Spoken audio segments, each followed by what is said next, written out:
안녕하세요. 소프리 짬뽕 알뜰 세트입니다. 2019년 파쇄기에 55만원을 갈아버렸다는 글이 올라옵니다. 영수증을 갈아야 되는데 돈 봉투를 파쇄기에 넣어버렸다며 돈만 추려 놓기는 했는데 저걸 언제 맞추나 한숨만 나온다고 하는데요. 파쇄기 성능이 무지 좋다며 가로 1.5cm, 세로 0.5cm 짜리가 큰 조각이고 더 작은 조각도 많다고 합니다. 그리고 얼마 후에 파쇄기 55만원 후기가 올라오는데요. 2달 동안 퇴근 후에 주말에 틈틈이 심혈을 기울여 복사한 종이에 조각조각 붙였다며 어깨에 파스도 붙여가며 안약도 넣어가면서 붙였다고 합니다. 결국 이렇게 다 붙이고 한국은행 가서 빳빳한 현금으로 교환했다고 하는데요. 끝나고 나니 매일 저녁 집에 가서 한두 개라도 붙이던 습관이 있어 이제 뭘 하나 싶기도 하다네요. 이외로 이렇게 돈 갈아버린 분들은 은근 나오는데 2012년에도 파쇄기에 5만원짜리 2장을 넣었다가 다시 한 땀 한 땀 붙여 넣어 10만원짜리 퍼즐이라는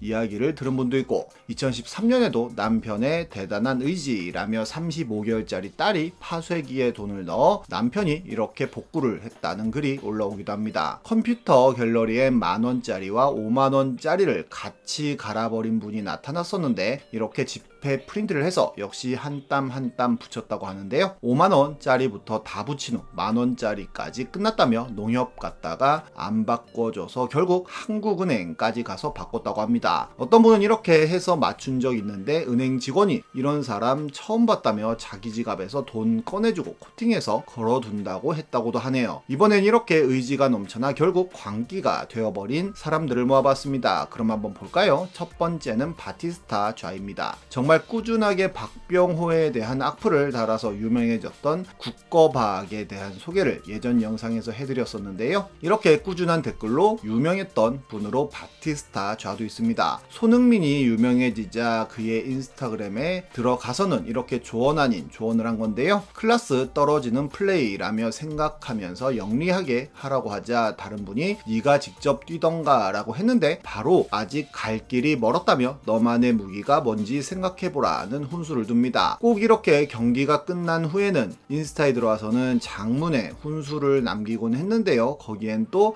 꼭 이렇게 그를 욕하는 댓글도 함께 달리긴 했는데 나중에는 그래도 내가 시키는 대로 하니까 인정받지? 라며 본인이 시키는 대로만 하면 실력 인정받고 빅클럽 갈 수 있다며 나름 정말 정성스럽다면 정성스러운 축구 조언을 합니다. 그리고는 어느 날 갑자기 본인이 주문한 포물선 슈팅까지 이리 빨리 쓸 줄은 몰랐다며 더 이상 가르칠 게 없다면서 은퇴를 선언하고는 정말로 더 이상 손흥민에게 질척거리지 않는데요. 그런데 갑자기 새로운 먹잇감으로 선정했는지 이승우 선수의 인스타에 들어가서는 어마어마한 자칭 튜터링을 시작했는데 혼자서 몇 개씩 장문의 댓글을 남기며 또 엄청난 훈수질을 합니다. 그런데 그가 올린 글들을 보면 정말 경기를 굉장히 열심히 보고 분석하지 않는 이상 나오기 쉽지 않은 훈수이기도 했었는데요. 베로나에서 잘 안되던 시절 특히 많은 댓글을 남기면서 많은 사람들이 눈살을 찌푸리게 만들기도 했었는데 몸을 통나무 삼아서 볼을 가로막고 몸빵하라는 댓글을 남기더니 벌크업 안 하냐며 집에 가서 벽에다 어깨 가지고 몸통 박치기 힘껏 하루 500번씩 하라는 댓글까지 남겼는데 그걸 이승우가 진짜 본 건지 정말로 나무에 300번씩 어깨를 부딪혔다는 기사가 나오기도 합니다. 그리고 나무에 500번씩 부딪혔다가 어깨 탈골이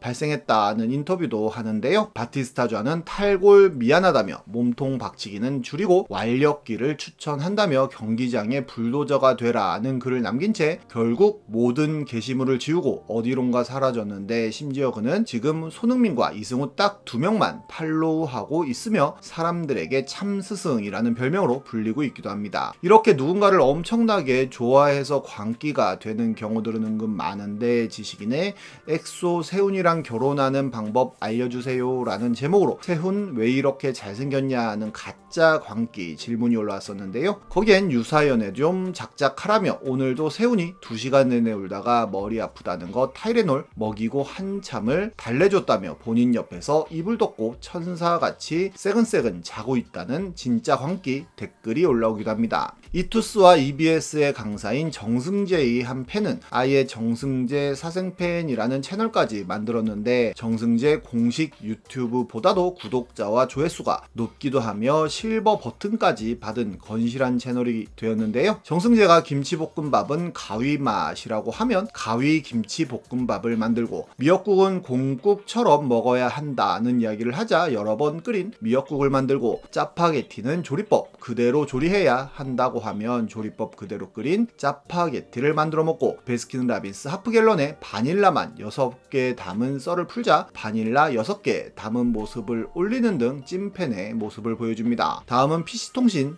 시절 유명했던 악플러입니다. 아주 옛날 인터넷이 뭔지도 모르던 시절에는 하이텔과 천리안 같은 PC통신이 있었는데요. 당시에도 많은 사람들이 PC통신에 모여 본인만의 의견을 올리곤 했었는데, 특히 메탈 음악 동호회에는 MYPSB라는 전설의 악플러가 있었다고 합니다. 그는 본인 마음에 안 드는 가수들은 그냥 까고 봤는데, 특히나 넥스트의 고 신해철에 대하여는 집착에 가까울 정도로 심하게 까서 실제로 신해철과 키보드 배틀을 벌이기도 했다고 합니다. 당시 동호회에는 델리 스파이스, 이승환, 유희열 같은 엄청난 가수들도 있었는데, MYPSB는 메탈 동호회에서도 공공의 적에 가까웠고, 네가 음악 한번 해보라는 등의 욕을 먹자 홧김에 내가 밴드를 만들었다는 이야기를 합니다. 그리고 밴드 이름은 대충 고딩 때 봤던 일본 에로 영화의 이름을 따서 지었다는데요. 점점 이를 믿는 사람들이 많아지고 그의 이름이 유명해지자 아예 전영혁의 음악세계라는 라디오 프로그램에서 그를 섭외까지 합니다. 그 프로그램에서 본인이 밴드의 리더라고 소개하는 뒷감당하기 힘든 거짓말까지 해버립니다. 결국 사람들 사이에서 이 밴드에 대한 궁금증이 폭발하자 결국 그는 키보드 칠 줄 모르는 키보디스트와 베이스 잘 못 치는 베이시스트를 영입한 후 팔이 길어 드럼 잘 칠 것 같은 사람으로 드러머까지 영입하여 진짜로 밴드를 만들어 버립니다.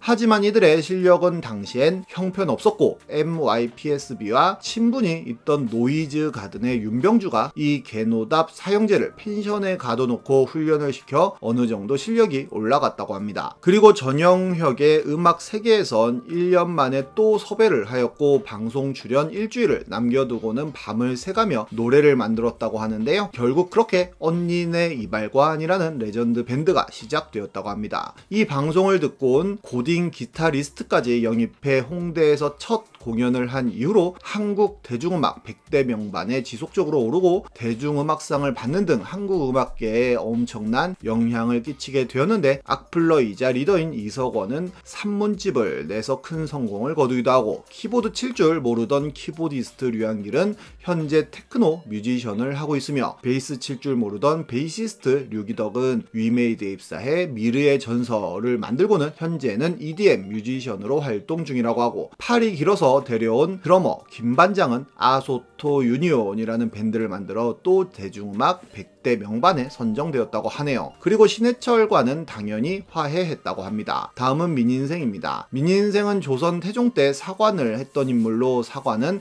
왕의 일거수 일투족을 모두 기록하는 조선시대 CCTV 같은 존재인데요. 그는 사관 위에 하늘이 있다는 신념하에 사관 일에 굉장히 과몰입한 것으로 유명했는데, 지금으로 치면 사생팬에 가까울 정도로 왕의 일거수 일투족에 집착했다고 합니다. 왕이 공신들과 사적으로 놀러를 갈 때 일행인 척 따라가서 줬고, 태종이 다리를 건너다가 발을 헛디뎌서 떨어졌을 때 본 사람 없겠지 하고 안심하는 동안 다리 밑에서 보고다 줬고, 몰래 사냥을 나가도 복면을 쓰고 따라갔는데, 사냥을 갈 때는 말을 타고 가는 왕을 발로 뛰어서 따라가서는 기록을 했다고 합니다. 태종 4년에는 사냥을 하다가 말에서 거꾸로 떨어지자마자 태종이 사관이 알게 하지 말라라고 하였지만, 이마저도 사관이 적어버리는 등 정말 모든 것을 다 적어버리는데요. 심지어 그 누구도 들어갈 수 없는 왕의 거처에도 들어가서는 병풍 뒤에 숨어 있다가 결국 들켰다고 하는데, 그 모든 과정들을 다 태종실록에 적었다고 합니다. 결국 파직되어 귀양을 가게 되었는데, 민인생은 마지막 청이라며 그 귀양 보낸 것까지도 실록에 썼다고 하네요. 일본에는 파이라는 제목의 책이 계속 출간되고 있다고 하는데요. 정말로 책을 보면 원주율을 10만자리까지 그 어떤 설명도 없이 써놓았다고 합니다. 마지막엔 이렇게 저자와의 인터뷰도 있는데, 무슨 약을 하셨길래 이런 책을 만드셨나요? 라는 질문엔 그런 생각을 하는 사람은 이 책을 안 살 겁니다. 이런 책을 돈 주고 팔다니 너무 대충대충 아닙니까? 라는 질문에는 저는 이 책을 위해 원주율 계산 프로그램을 만들었습니다. 웬만한 책들보다 더 큰 수고가 들었어요. 원주율은 이게 전부인가요? 라는 질문엔 무한히 이어집니다. 이 책이 100만 권 있어도 부족합니다. 라는 대답을 했다고 하는데 마지막엔 본서의 내용을 무단으로 복사하는 것은 법률상 인정받은 행위에 해당하며 저작자 및 출판자의 권리를 침해하지 않으므로 하고 싶으면